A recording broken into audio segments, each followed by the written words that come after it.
know that all of you love to read your Bibles. So I know that you're familiar with the book of Esther. And we know that Esther was orphaned, and there's a man named Mordecai who was Esther's uncle that took her in to raise her. And see, they lived in a culture that did not regard God in any area of their lives. And Mordecai, he was pretty much ignored and deemed irrelevant by the culture, and yet he quietly and steadfastly honored God in doing that which was right. Whether it was raising his little orphan niece Esther, and I shouldn't say little because she was pretty much close to a grown woman, or whether it was warning the king of a plot against him, a conspiracy to have him murdered. He was doing what was right. And Mordecai was he was an honorable man. But he ran into a situation in which he could not and would not take part in it. See, Haman, who was a man who was under the king and had a position there, but he was a very wicked man. He was an unhonorable man. And his very fiber reeked of pride and arrogance. And he instituted a law, so to say, that when he was out and about in public, then everybody who saw him was to bow before him. To bow before him. And in Esther, in the book of Esther, chapter 3 and verse 5, we read this, that when Haman saw that Mordecai bowed not, nor did him reverence, then Haman was full of wrath. See, Haman embodied the spirit of the world, and he hated Mordecai for refusing to bow down to him. And hear me now, I'm telling you, it would have been a whole lot easier if this godly man would have just given in on this issue and says, well, I can just go ahead and do this because it's just one thing. But there were things in his life in which he could not compromise. Yeah. And this Mordecai, he was not spiritually arrogant. He was not some spiritual giant, though some might interpret his actions that way. But what he was doing is what he had always done. He was honoring God's law in every way he could, regardless of the circumstances. Regardless of the circumstance, regardless of what it was going to cost him, he was going to honor God's law. You know, and that kind of faith is always going to infuriate the enemy of your soul. But I'm also going to tell you this, that kind of faith is always going to please God. Without faith, it's impossible to please Him, is what the Word says. And if we have the faith to know that regardless of what consequences we may face, if we refuse to bow to the world system, what the world has to offer, then we will please God, and God will take care of us. Amen.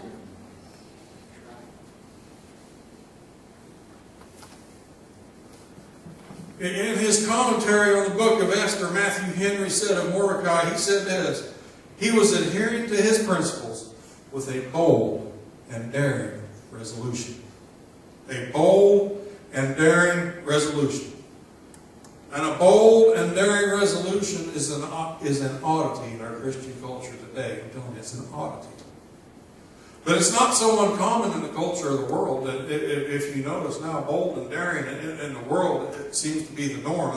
But almost daring Christians to say something about it so we can be accused of being unloving or hateful or unaccepting. But I'll tell you what, tolerance, acceptance, and go with the flow seems to have become the ruling schools of thought. And that type of mindset, let me tell you, will not produce people like Mordecai. And bold is one of the words that's often mentioned and described in the early Christians. And it would do us very well to develop this characteristic in our lives. We know that the enemy's methods may have changed through the times and whatnot, but his motive's not. He's out to bring down what is holy. He's out to destroy what is holy. Bold and daring is something also is what three young men that we've probably read about too in the book of Daniel. They were given names when they were taken into Babylonian captivity. And their names was changed to Shadrach, Meshach, and Abednego. They didn't fit in from the beginning. But when they went and they were taken into captivity, what's the first thing they refused to do?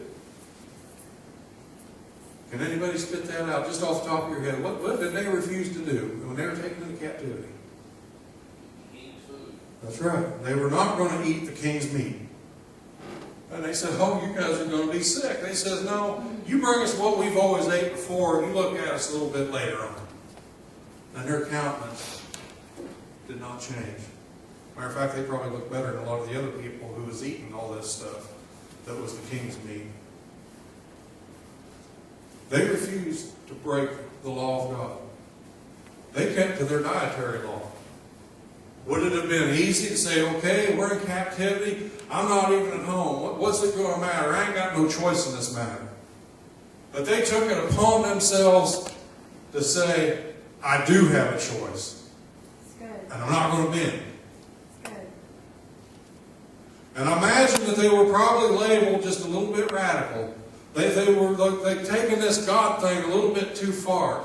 You know, don't you know? Has any of us been accused of taking this God thing just a little bit too far? You know, you don't really have to believe all that. You know, all that really is not necessary. The church is just feeding you full of a bunch of stuff just to keep you there. I've heard all that stuff before. But if they want to call me radical, that's all right. If they want to call me a heretic, that's all right. But I'll tell you this, was it any surprise? When we read on to this story in the book of Daniel, was it any surprise that when they were marched out into the plain of Dura and commanded to bow before the giant image of Nebuchadnezzar, who was a symbol of the world system of that day, was it any surprise that they stood and their knees did not bend? They did not bow. And what was the consequence for them? Did they have a consequence facing them? Yeah. We know it as the fiery furnace. You're going to be burned alive. You ain't going to bow to my image. We're going to burn you alive. And what did they tell them? What did they tell them? They said, hey, look, our God is well able to deliver us out of this. He's well able. God is well able to deliver us out of any situation. Any situation that we find ourselves in. But there's also something else that we need to remember. Because these three young Hebrew boys had this attitude here too, right here. But if not, well, we're still not going to bow. So we might as well take that attitude that God, hey, no matter what the world says to us, no matter what the world wants to throw at us, God is well able to deliver us out of that. But if not, I'm still not going to bend. I'm still not going to bend. Whatever the world's consequence is, hey, I'm not going to worry about it. I'm not going to bend. Come on. Hey, and I'm saying this now, and I don't know what's facing me tomorrow. I don't know what's facing me next week. But we've got to get it in here. We've got to get it in here and believe it, that there's nothing else. There's nothing else that we can have. Jesus, He paid it all. He paid it all. And eternity with Him is promised. We can't bow to the world. The promise of eternity with Him is far greater than anything. And Jesus Himself said, don't fear man who can just kill the body. Don't fear man who can just kill the body. But rather, fear Him who can destroy both body and soul. Fear God. Fear God.